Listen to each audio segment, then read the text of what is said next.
Empezamos con saludarlos nuevamente en nuestro espacio de Zona Crítica para comentar los hechos de la semana que se acumulan y que nos dan materia para platicar con ustedes. En esta ocasión me acompaña el maestro José Luis Parra Gutiérrez para que iniciemos una charla animada sobre algunos temas. Miren, ¿qué les parece si empecemos a platicar sobre la cuestión de Cataluña, Europa y México?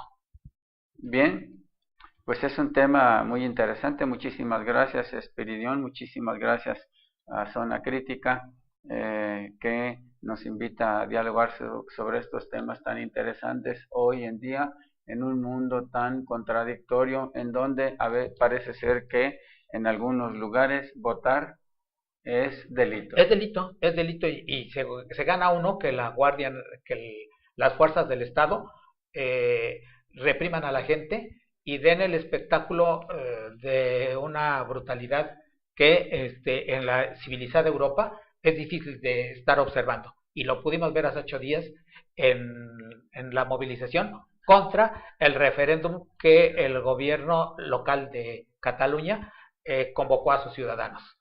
Sí, efectivamente, fueron 15,000 policías, 3 tipos de policías: la Guardia Civil, la Policía Nacional y la policía local, los mozos, que prácticamente en vez de reprimir actuaron como intermediarios a favor de la ciudadanía y en defensa, intermediando contra la Guardia Civil y la Policía Nacional. 15,000 policías fueron desplazados hacia allá. Una cuestión tremenda, porque cuando pensamos que en Europa tenemos la avanzada del pensamiento social, de repente la realidad nos dice, miren, esto es lo que tenemos, una monarquía en España que se opone a una república que se pretende fundar en Cataluña. Sí, efectivamente, los propios catalanes a través de distintos medios han expresado, en este caso, la cobardía de la Unión Europea, del gobierno, no la ciudadanía, de los gobiernos, no el pueblo, de los gobiernos agrupados en la Unión Europea, que ha guardado silencio y bueno, pues ha permitido, no se ha pronunciado en contra de la brutalidad de estos 15,000 policías que hoy representan la segunda etapa de un mismo problema, vestidos de civil, causando problemas entre los catalanes, contra los catalanes. También vale la pena hacer la puntualización importante de que es una monarquía que se enfrenta a un proyecto de república independiente. Alegan que su constitución, en el artículo 155, cierra la posibilidad de las independencias y le da poderes extraordinarios al Poder Central de Madrid para sustituir a las autoridades que se pronuncien contra la España. Y parece que es España franquista, porque la quieren una, católica y democrática. No, casi repiten el lema que tenía el franquismo. Y esta indisolubilidad de España descansa en el ejército. Y pues es el problema. Ahora, el problema de Cataluña ya tiene más de 3 siglos. Y son 3 siglos en donde hacia adentro los catalanes se han fortalecido en cuanto a volver a utilizar su lengua que estaba prohibida durante el franquismo y el trabajo que tienen ellos para fortalecer a sus instituciones. Nos sorprende también el que pensando que Cataluña era un eje económico de España, de repente aparece la escapada, la huida de los capitales y de las principales empresas de la provincia. Pero eso no es extraño, porque los empresarios y los dueños de las grandes compañías parece que no tienen intereses nacionales, sino sus intereses fundamentales son de carácter económico. Bien, pues el anuncio que hicieron los medios de comunicación españoles, que son los mismos de la globalización y que preferentemente desinforman, han expresado la salida de empresas y bueno, sacaron uno de los bancos principales, pero nada tiene que ver eso con los catalanes. Eso no es cierto. La inversión extranjera continúa, las inversiones de otros países continúan y por otro lado, no olvidemos que Cataluña representa solamente el 7% del territorio de España, representa el 15% de la población y Cataluña está aportando el 30% del Producto Interno Bruto. Entonces, ese es el gran problema de España con los catalanes. Entonces, los catalanes efectivamente, toda una tradición democrática, y bueno, pues aquí sale a colación el caso vergonzoso de Mario Vargas Llosa. Bueno, para vergüenzas también está nuestro canciller. Dice que reconocer el gobierno de Cataluña sería violar el derecho internacional, pero lo dice así genérico, no se refiere al artículo 5, al 26, o sea, lo que los abogados siempre pelean, que una actuación tiene que estar fundada y motivada, y no lo hicieron así. Por otro lado, en este panorama caótico en el que nos encontramos,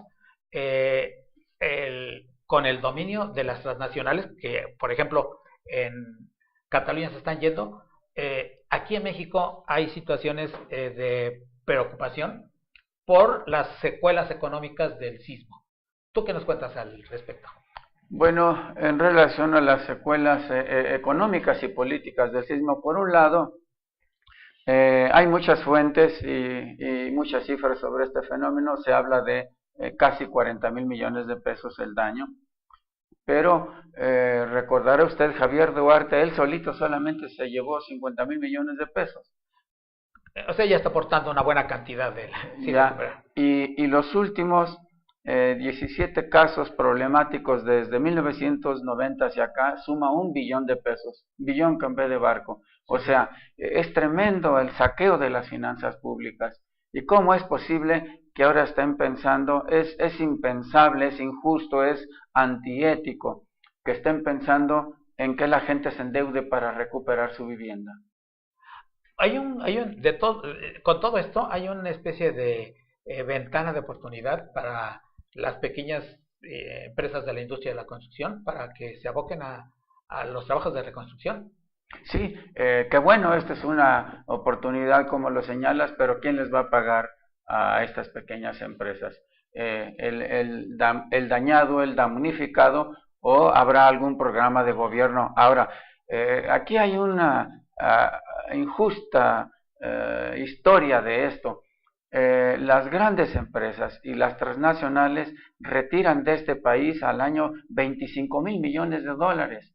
¿Dónde está ese dinero? Vienen, exprimen al país, exprimen sus recursos naturales y retiran 25,000 millones de dólares, el cual es uno de los factores del por qué el dólar está a 20 pesos y no a 10 pesos. Que déjamelo a 12 por lo menos. Efectivamente,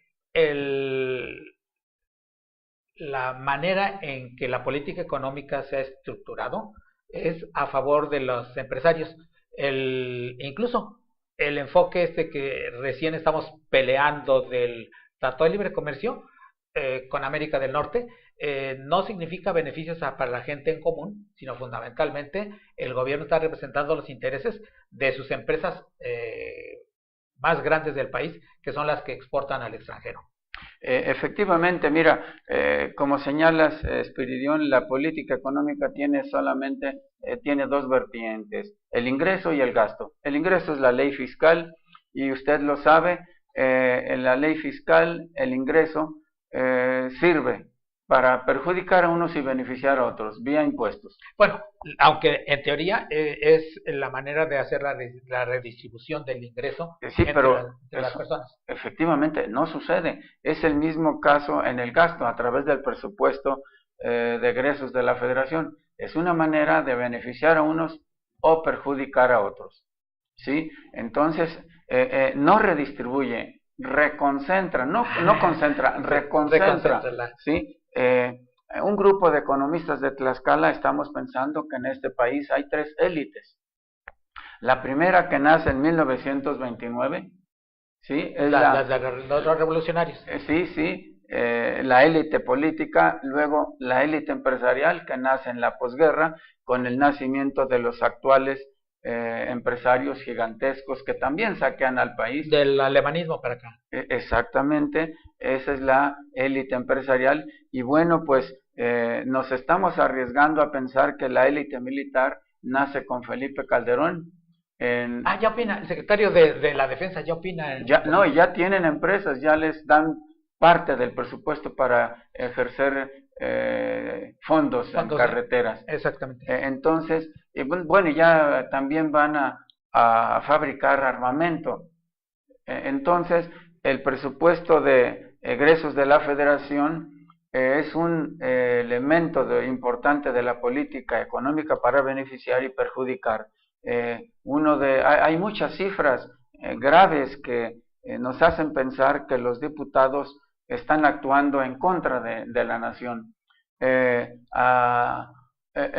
sector, el ejército, el sector salud y Sede Sol tienen casi el mismo presupuesto en el presupuesto de egresos de este año, casi 120,000 millones de pesos, y bueno, el ejército no requiere tanto dinero. Si miramos al sur, Guatemala, no hay mayor problema, y si miramos hacia el norte, bueno, pues allí no hay nada que decir. Bueno, se están armando, ¿no? Para la eventual guerra con Corea. Y otro dato grave del presupuesto de egresos de la Federación, Espiridión, lo constituye el hecho de que al sector salud se le están asignando alrededor de 120,000 millones de pesos y el ISSSTE tiene el doble, 260,000 millones de pesos, y no pasan de 6 millones de servidores públicos. Bueno, ¿y qué tal nos atiende? De la patada. No, bueno, pero es que recordarás, sí, recordarás indebidamente, pues allí está un montón de gente y expresidentes con altas pensiones vitalicias. Bueno, ese es el grave problema que nos invita a pedirle a los diputados que reflexionen sobre el trabajo que están haciendo contra los mexicanos. ¿Y cómo ves a nuestro gobernador que se nos va de vacaciones, de comisión, perdón, al Vaticano? Bueno, este es un tema difícil pensando, como señalábamos hace un momento, en la separación entre la Iglesia y el Estado. Y bueno, pues recordarás en la época de Benito Juárez, cuando prácticamente el banquero más importante era la Iglesia y los servicios civiles más importantes los ejercía la educación, los matrimonios y el registro civil y los panteones. Entonces, bueno, hoy en día de repente parece ser que estamos en un estado inverso o en un gobierno al revés. Si nos vamos al caso de cuando nace el Estado o el concepto de Estado en la Edad Media, que fue creado para dar libertad, seguridad jurídica y dar libertades. Y bueno, hoy parece ser que el Estado moderno es al revés. La tendencia que debe ser a mayor autonomía y separación de estas dos instituciones, el gobierno y las iglesias, parece que no, que en afanes populistas el gobernante quiere acercarse a la religión a manera de obtener un certificado de buena conducta que lo presente en el proceso electoral del año que entra. Ahora, pues es una decisión riesgosa desde el punto de vista jurídico, que no es mi materia, pero recordarás también, Espiridión, estimado televidente, recordarás en 1847 la Iglesia Católica dio un Te Deum de gracias y de bienvenida a la invasión norteamericana. Sí, ya se siguieron con la práctica en Puebla. El 5 de mayo ya tenía preparada la catedral también para hacer una solemne recepción de los invasores franceses. Entonces, bueno, esta es una posición que contradice el fervor del pueblo de México a favor de la religión, y la religión a través de su gobierno, bueno, pues actúa en contra de los intereses de la nación, y bueno, se inserta dentro de la globalización y dentro del capitalismo feroz, en el que casi se puede comprar todo, ¿no? Se compran presidentes, se compran votos, se compran cámaras de diputados, se compra casi todo, menos el patriotismo y la ética y la defensa de los mexicanos que hacen de su tierra, su agua, su clima, su flora y su fauna, que está en riesgo últimamente. Y se están comercializando. Sí, y bueno, pues esto es lamentable. Se fue el gobernador, se llevó a varias gentes de su gabinete, y el ayuntamiento de Tlaxcala, que tiene limitaciones presupuestales muy serias, también mandó a 4 de sus elementos a este evento. Mira, dicen, nos invitó el Vaticano. Oye, pero si yo ahorita en este momento te invitara al Mundial de Fútbol de Rusia del año 18, el invitarte no significa que tengas que ir y que desembolses para que asistas. Invitarte es una cortesía que se valora, pero no necesariamente a cada invitación debemos responder con nuestros recursos para atenderla, ¿no? Bueno, pues Espiridión, este es un tema difícil, la separación entre la Iglesia y el Estado, y bueno, de repente los elementos, los factores de la estructura de poder de repente transgreden y oscilan entre varias posiciones que van contra la historia, y además la historia es la memoria que nos debe de inducir a no cometer errores, tomando en cuenta que en los momentos difíciles, como ahorita también con el Tratado de Libre Comercio, México lleva sometido a los intereses norteamericanos más de 2 siglos, y había un matrimonio feliz, y de repente ahorita como que les dan un puntapié y de repente el gobierno se siente necesitado del apoyo de la gente, ¿no? De esos 125 millones de mexicanos, de los cuales hay 300,000 mexicanos que poseen la mitad en activos del Producto Interno Bruto, 9 billones con B de barco, y bueno, pues es un problema de ética y de justicia que fueron 2 de los factores con los que desde hace 5 o 6 siglos fue creado el gobierno. Así es, pues hemos tocado unos temas que pueden ser de interés para la gente en general, y con esta idea nos despedimos y esperamos que nos acompañen en otro evento como este. Muchas gracias. Muchísimas gracias, Espiridión, un saludo, muchísimas gracias.